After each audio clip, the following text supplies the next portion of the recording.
People are always asking me, what's the highest score increase you've ever seen, or what's the most realistic score increase I can expect on my LSAT test day? And my response is kind of always the same. It's, what does it matter? What does it matter what someone else has done?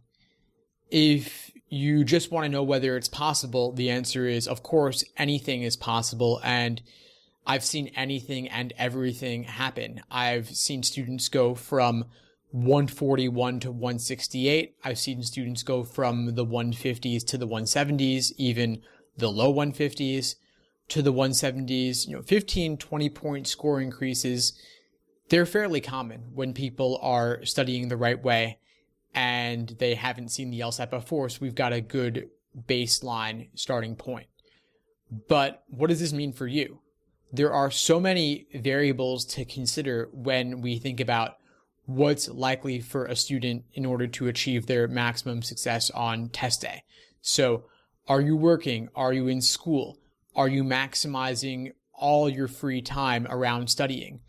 Are you studying the right way? Are you using the right materials? Are there any friends or family obligations that could get in the way, or will friends and family help you? Are you being consistent? Do you get sick? Do you go on vacation? All of these things play a role. And then there's the question of to what extent you're truly reviewing your wrong answers and grappling with them. So many factors, so many considerations. No one can guarantee you or promise you results.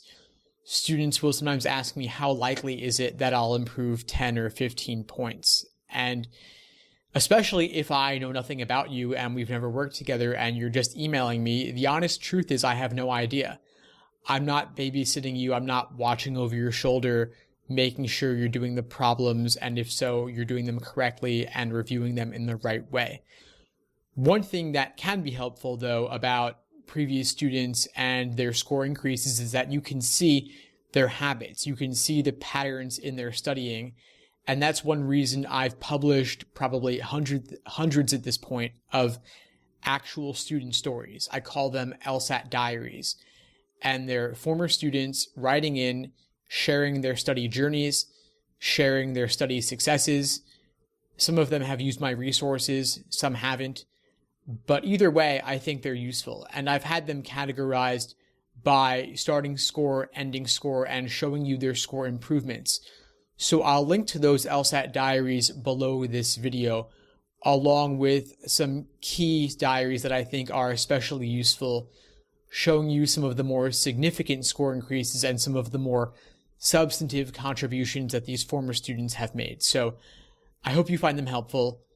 If you have any questions at all, please feel free to reach out. I love hearing from students. If you find this video and similar ones helpful, please subscribe to my channel, and then you'll be the first to know about any new releases as they come out. So in the meantime, I wish you all the best and take care.